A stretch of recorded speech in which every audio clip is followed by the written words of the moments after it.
I need you to take out your phones and hold them in your hands. Go ahead.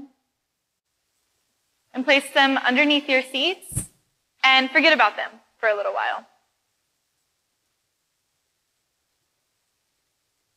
Only 35% of teenagers stated that personal human interaction was something they participated in on a daily basis.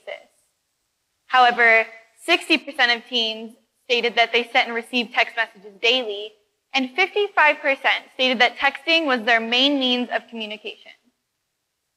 Verbal communication is depleting. We're so addicted to our phones, sometimes we're even oblivious to the world around us. I fear that our generation is just becoming one of robots. And I ask myself if in the future, will we even need to actually communicate? We all jokingly say, oh my gosh, I'm so addicted to my iPhone. I couldn't live without it. Well, there are actually therapists and psychologists that specialize in technology addiction treatment. You can get professional help for your iPhone addiction. The interesting part about that, though, is that 76% of those people getting treated for this also tested positive for depression and/or anxiety. I feel that this makes it really clear that the rise in depression and anxiety in our society is partly contributed by our dependence on our technology. Now you might be wondering, well, I feel pretty happy when I'm playing Candy Crush on my iPhone, so how does that make me depressed? Well, our technology really isolates us. I kind of view communication as a give and take. I can only communicate so much. There's only so many hours in the day. So the more I'm using my phone and communicating through technology, the less I'm having real human interaction. And by constantly staring into my phone and texting all my friends instead of either calling them or talking to them in person, I'm missing out on my basic psychological need for that human interaction.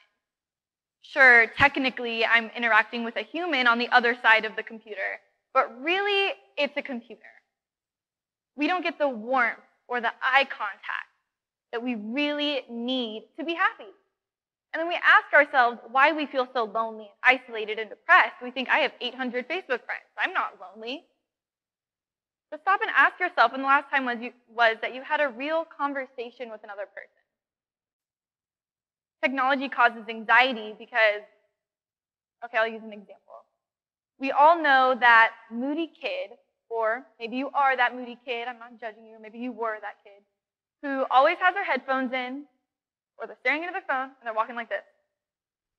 And they're completely unaware of the world around them. They're in their own little bubble, or their comfort zone. Well, the problem with this is that when an unfamiliar human interaction happens, which it's going to because that's life, or when we're forced to communicate with someone who's different than us, or someone that we don't understand, instead of knowing how to handle that, my generation is having an anxiety attack. Because here's my comfort zone, and that's way over here. When really, human interaction should not be something that's unfamiliar. But that is what's happening due to our technology. So of course we're anxious, and I worry for my generation in the future. I mean, sure, right now, maybe a lot of us in community college here at Lone Star Tomball, maybe we live with our parents and we just go to the same classes every day, and we kind of do live in a bubble. What happens when we move out, or we go to a university, or we get our real career job? Well, you're going to have to talk to people that you don't understand and do things that you don't want to do. I feel that one of the key aspects of being a leader is being able to be forced into a situation that you don't know how to handle. And instead of having an anxiety attack, you stop and ask yourself, what can I do to figure this out? And you solve it step by step. In my generation, we're simply not leaders anymore. We're becoming followers. And what we're following is our iPhone screen, and what's on our phone, and what's on Facebook. This is where we're getting all of our news, and this is where we're learning how to communicate with each other. This addiction to technology is causing us to all use our phones in situations where we really shouldn't be. And I know we're all guilty of it, whether it's in church, at the family dinner table, or in class. And just yesterday morning, I actually took a good look around and really paid attention. And nearly every student in the room was using their phone in some way. They either had headphones in, or maybe they were actually texting, or their phone is sitting on their desk and they're just waiting for it to go off. so they can reply to that text message in just 2 minutes. Because, if you wait 10 minutes, something really horrible might happen. I've never understood this, and I'm not going to lie, I've been guilty of texting in class before. But I've never understood the students who have the headphones in that I can hear their music, so I know they can't hear the professor. And they're texting or playing games the entire time when this is college. We pay to be here. And assumedly, we want to be here because we don't have to. We're paying good money to get a good education, and we're not even paying attention to it because we're only halfway present in the moment. And not only are we using our phones in class, but we're also using our text-based language in our formal writing assignments. There was a study done that said that 66% of students, so that's 2/3, admitted that they have used some form of text-based communication in a formal writing assignment. An example of that would be using the letter U instead of writing out the word Y-O-U. Which when I heard that, I thought, that can't be right. That's absolutely ridiculous. I would never imagine doing something like that. But these are the facts. And, a lot of you professors out there might be thinking, oh, if I had a student do that, I'd circle in red, -10, see me after class, because that's just lazy. And you're right, it is lazy. But what if, in the future, 99% of your students write this way? You see it every day. Maybe you become more lenient. You think, well, everybody does it. I can't mark all of them wrong. You get used to seeing it, and it becomes the norm. Now, all of a sudden, you don't even mark it because that's just the way we do things now. What about when my generation becomes teachers or professors? We've been writing like this ever since we started college, or maybe even high school for the generation under me. This is normal. Why would we think that's wrong? This is what we've always done. We're literally changing the way that we write the English language. And I'm not so sure that my generation is mature enough or responsible enough to handle that responsibility of, here's the English language, do what you would like with it. Clearly we're not. Last year in 2013, the Oxford Dictionary's word of the year was selfie. For those of you that don't know what that is, it's when you usually have a smartphone, take a picture of yourself, and normally you post it somewhere online. And that came right out of my generation. That's a word we created, and that was the word of the year in the Oxford Dictionary. Clearly, my generation is having a huge impact on society and on communication and on language, and we don't even realize it. So not only are we texting in class and we're writing like we're texting in class, but we're also texting and driving, which I know that's a big deal, and we've all seen the PSAs with the parents who have lost their child from a texting and driving accident, or the people who are mentally or physically disabled due to a texting and driving accident. We've all seen these. We all know the negative consequences and the risks, but I bet a lot of you in here can vividly remember the last time you were texting and driving. We all do it at some point. So if we know that we could kill ourselves or someone else, why do we do it? And the only solution I can come up with is that a lot more of us are addicted than we might think. So for those of you that scoffed when I said that people were getting treatment for technology addiction or thought, wow, what a loser, they need to get a life, step outside for what?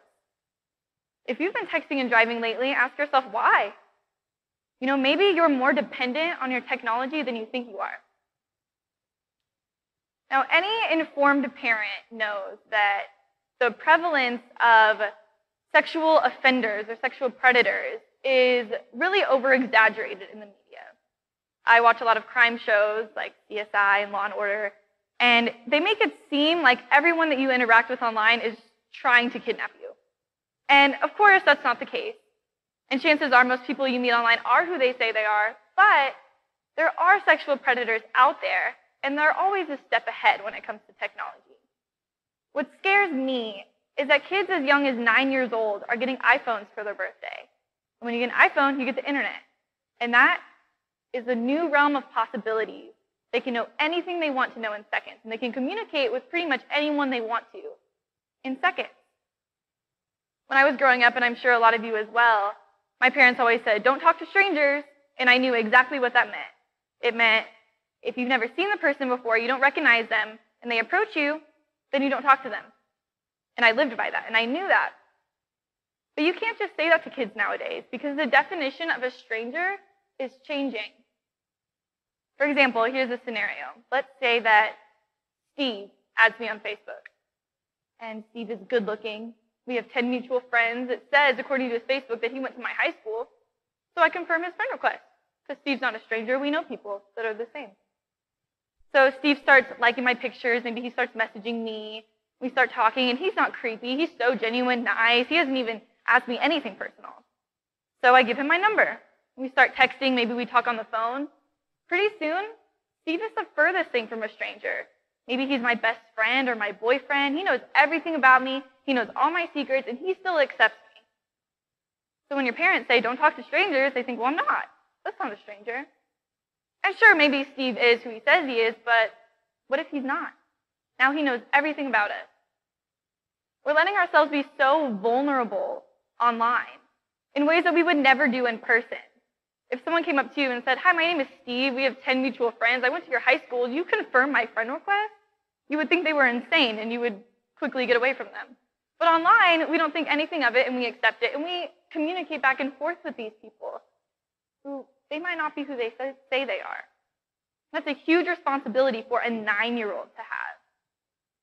But that's the way technology is nowadays. Studies have shown that teenagers are getting more and more demanding and bratty around the age that they get a phone. And a lot of people might say, well, they're teenagers. That's just the way teenagers are. And sometimes that might be the case. But I think that our technology and our smartphones has a huge impact on the way teenagers view life, especially really young ones. Because my phone gives me instant gratification. Anything I want to do, anything I would like to know, I can know in seconds on my phone. And so when we make our iPhones our lives, which clearly many teenagers do, we expect the rest of our lives to follow suit. And we want things to happen instantly, and they just don't. For example, I hear a lot of my peers, there'll be a test coming up, and then they'll take the test and they'll fail. And they haven't studied at all. They just walk into the test, and of course they don't know the information because they haven't opened the textbook. And then they go, oh my gosh, that professor is ridiculous, that class is way too hard, and I really deserved an A on that test. I've actually heard my peers say this, I deserve to get an A. We have this idea of entitlement. Like, we should receive this success without any work. And that's scary, because if we even pass college with that attitude, which in some ways is kind of doubtful, once we get into our real job or career jobs, how are we expected to succeed or climb the ladder if we just sit back and expect things to just happen because we would like for them to? And it's this attitude that is causing teenagers to become so bratty because their parents don't give them everything they want instantly. And they don't like that. They're not used to that yet. So I'd like everyone to reach underneath their seats and grab your phones. And I would like to congratulate you because you just survived about 15 minutes without technology. We were having a face-to-face, or more like face-to-faces communication. And we all survived, and we were living presently and in the moment. And I feel like that's the key to life, and that's the reason that all of this is so important, is that I hate to stand up here and say that life is short, because that's so cliche. And really, life is the longest thing anyone has ever done. So it's hard to say that it's short. But we only have so many moments. And if we spend the majority of those moments on our phones or half present in life, we're not really doing anything with this life that we've been given. I challenge you all to put down your phones every day and have genuine conversations with each other. Because the reward you're going to receive from that, especially if you're not used to doing that, is going to be well worth it. And 30 years from now, you're not going to remember the text messages you sent or received, or that Instagram post that got 50 likes, or your tweet that got 10 retweets. Chances are you won't remember those. But you will remember the genuine moments you had with other people. And I worry that my generation isn't having those at all. And 30 years from now, what are we going to remember? Are we going to be robots? And take a good look at yourself. And I'm not saying not to use technology, because I use it every day, and I love it. But ask yourself if your use of technology is interfering with the way you communicate with people, the way you view your life, and the way you view yourself. And if it is, then maybe look at your priorities and say, maybe I should put down my phone in class or while driving. Or when my daughter or sister is talking to me, maybe I can actually look at her and create these bonds and these relationships that are so important in our lives. So I will just leave you with one question that I don't have the answer to. How much is too much? Thank you.